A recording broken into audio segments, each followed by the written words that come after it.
जय माता दी भक्तों, कैसे हैं आप सब। स्वागत करती हूं मैं प्रियंका आपका जीवन और आध्यात्म में।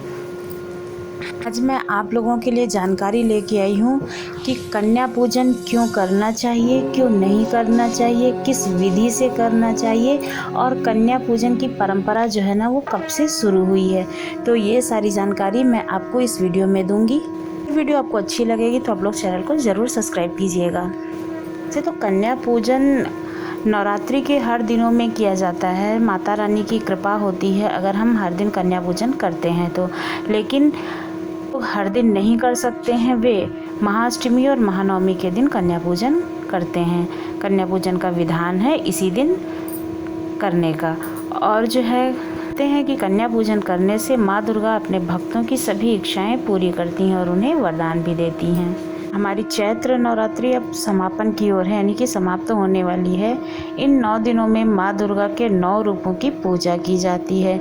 इन दिनों में भक्त जो गण होते हैं वे बहुत ही उत्साह और श्रद्धा के साथ माता रानी की पूजा करते हैं और नवरात्रि का यह 9 दिन साक्षात्कारतः को दर्शाते हैं। कहा जाता है कि इन 9 दिनों में सकारात्मक ऊर्जा का विकास होता है और नवरात्रि का समापन कन्या पूजन के साथ में होता है। चैत्र नवरात्रि के 8वें दिन दुर्गाष्टमी का पावन त्यौहार मनाया जाता है। इस साल चैत्र नवरात्रि की अष्टमी 9 अप्रैल को मनाई जाएगी। यदि शक्ति माँ दुर्गा की 8वीं शक्ति माँ गौरी हैं, नवरात्रि की 8वीं तिथि को माँ महागौरी के पूजन का विधान है। धार्मिक मान्यताओं के अनुसार नवरात्रि के 9 दिन उपवास रखते हैं और कन्या पूजन के बाद ही उसका समापन माना जाता है। कन्या पूजन के लिए एक खास मुहूर्त होता है। शुभ मुहूर्त में कन्या पूजन करने से विशेष फल की प्राप्ति होती है। जानते हैं सबसे पहले कन्या पूजन के मुहूर्त को। इस बार की जो अष्टमी तिथि है वो 9 अप्रैल यानी कि दिन शनिवार को पड़ रही है। इसे दुर्गाष्टमी के नाम से भी हम जानते हैं।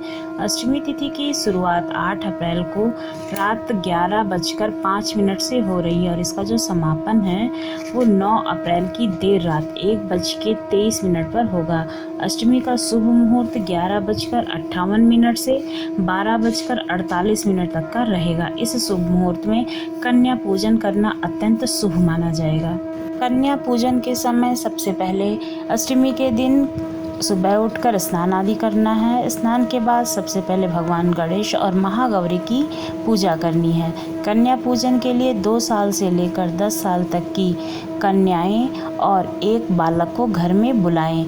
वैसे 9 कन्या होनी चाहिए, लेकिन अगर आपको नहीं मिल पाती हैं तो और भी कम या ज़्यादा कर सकते हैं आप। कन्याओं को घर पर बुलाने के बाद उन्हें बैठने के लिए आसन देकर उनके पैर धोएं और कन्याओं के पैर धोने के बाद उन्हें रोली, कुमकुम और अक्षत का टीका लगाकर उनके हाथ में मौली बांध दें। अब कन्याओं और बालकों को दीपक दिखाकर उनकी आरती उतारें। तो आमतौर पर कन्या पूजन के दिन कन्याओं को खाने के लिए पूरी, चना और हलवा दिया जाता है।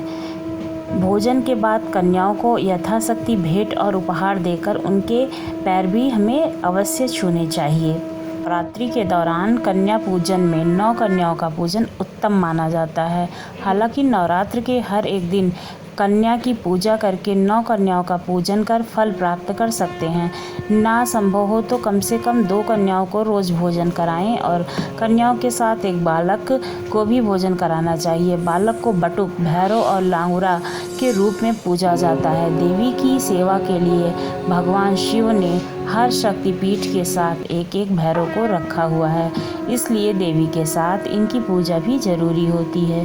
तभी अगर किसी शक्तिपीठ में माँ के दर्शन के बाद भैरव के दर्शन नहीं किए जाते हैं ना, तो माँ के दर्शन अधूरे माने जाते हैं। इसलिए कन्या पूजन के साथ साथ भैरव बाबा यानी कि एक बालक का होना यानी कि लांगुर का होना ज़रूरी होता है। तो इस बात का अवश्य ध्यान रखें। बहुत सारे लोगों के मन में ये प्रश्न ज़रूर उठता होगा कि हम छोटी कन्याओं को कन्या पूजन के लिए क्यों बुलाते हैं। तो आइए इसका उत्तर हम जानते हैं। एक विशेष उम्र तक की कन्या का जो पूजन करना होता है वो शुभ फलदायी माना जाता है। कन्या पूजन में कोशिश करके 2 साल से लेकर 10 साल तक की ही कन्याओं का पूजन किया जाता है। शास्त्र कहते हैं कि नवरात्रि में छोटी कन्या इस तरह की अव्यक्त ऊर्जा की प्रतीक होती है और उसकी पूजा करने से हमारे अंदर में सक्रिय ऊर्जा उत्पन्न होती है। इनका पूजन करने से समस्त ब्रह्मांड की देव शक्तियों का हमें आशीर्वाद मिलता है। इस वजह से हमें छोटी कन्याओं का पूजन करना चाहिए। और कन्या पूजन से पहले घर को भी अच्छे से स्वच्छ कर लेना चाहिए। घर आने वाली कन्याओं को माता का रूप माना जाता है, इसलिए उन्हें घर पर बुलाने से पहले घर की अच्छे से साफ सफाई करना अत्यंत आवश्यक माना जाता है। कन्या पूजन से पहले घर का माहौल साफ सुथरा कर लेना चाहिए, तभी कन्या पूजन का हमें फल पूरा मिलता है। कि कन्याओं को हम माता रानी का रूप मानते हैं, ऐसे में उनके घर आने पर माता रानी के जयकारे भी लगाने चाहिए। इसके बाद कन्याओं के पैर धोने चाहिए। सभी कन्याओं को बैठने के लिए आसन बिछाकर उन्हें बिठाना चाहिए और रोली लाकर उनके हाथ में मौली अवश्य बांधनी चाहिए। अब सभी कन्याओं और बालकों की आरती उतारनी चाहिए। इसके बाद माता रानी को भोग लगाया हुआ भोजन कन्याओं को खिलाना चाहिए। वैसे तो आपके घर में जो भी हो यथाशक्ति, यानी कि आप कन्याओं को भोजन करवा सकते हैं, लेकिन माँ भगवती को खीर, मिठाई, फल, हलवा, चना, मालपुआ प्रिय है। इसलिए कन्या पूजन के दिन कन्याओं को खाने के लिए पूरी, चना और हलवा दिया जाता है। कन्याओं को केसर युक्त खीर, हलवा, पूरी का खिलाना अत्यंत शुभ माना जाता है। ध्यान रखें कि उनके लिए बनाए गए खाने में लहसुन प्याज का इस्तेमाल बिल्कुल भी नहीं करना चाहिए, क्योंकि लहसुन और प्याज के बिना आलू या कद्दू की सब्जी भोजन में खिलाने से कन्या भोज सफल और नवरात्र के व्रत का पूर्ण शुभ फल प्राप्त होता है। इसलिए जब भी आप कन्या पूजन करा रहे हों तो उन्हें आलू और कद्दू की सब्जी अवश्य खिलाएं। फिर इसके बाद में कन्याओं को यथाशक्ति भेंट और उपहार भी दिया जाता है। छोटी छोटी देवी स्वरूप कन्याओं के पैरों में आलता लगाकर पूजन करने के बाद सफ़ेद वस्त्र, ऋतु अनुसार फल, खिलौने या अन्य वस्तुएं देने के साथ नारियल, केला या पेड़ा देने के बाद दक्षिणा भी दी जाती है। इसके बाद कन्याओं के पैर छूकर उनके आशीर्वाद लेकर उन्हें विदा करना चाहिए। ऐसा कहा जाता है कि विधि विधान से कन्या पूजन करने से नवरात्र का व्रत पूर्ण माना जाता है और माता रानी प्रसन्न होकर आपकी सभी मनोकामनाएं पूर्ण करती हैं।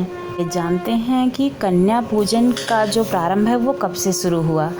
पूजन की प्रथा कई साल पहले से चलती चली आ रही है। कहा जाता है कि जो भक्त नवरात्रि में कन्याओं को भोजन कराता है उसकी सभी मनोकामनाएं पूरी होती हैं और उसे माता रानी का आशीर्वाद भी प्राप्त होता है। बहुत समय पहले जम्मू कश्मीर के कटरा ज़िले के पास एक हसाली गांव में श्रीधर नाम का एक व्यक्ति रहता था।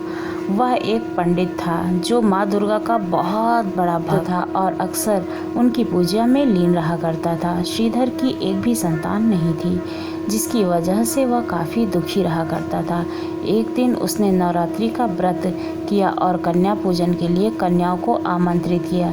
इन्हीं कन्याओं में से एक प्यारी कन्या का रूप धारण करके माता वैष्णो देवी उनके घर पधारी। श्रीधर ने सच्चे दिल से सभी कन्याओं का आदर सम्मान किया और भोजन करवाया। भोजन ग्रहण करने के बाद सभी कन्या वहां से चली गईं, लेकिन माता वैष्णो वहीं श्रीधर के पास रुक गईं। एक छोटी कन्या ने श्रीधर को भंडारा रखवाने का तथा पूरे गांव को आमंत्रित करने का आदेश दिया। कन्या की बात मानकर पंडित श्रीधर ने ठीक वैसा ही किया। श्रीधर द्वारा आयोजित किए गए भंडारे में भैरवनाथ भी आया था। कहा जाता है कि यहीं से भैरवनाथ के अंत का आरंभ हुआ था।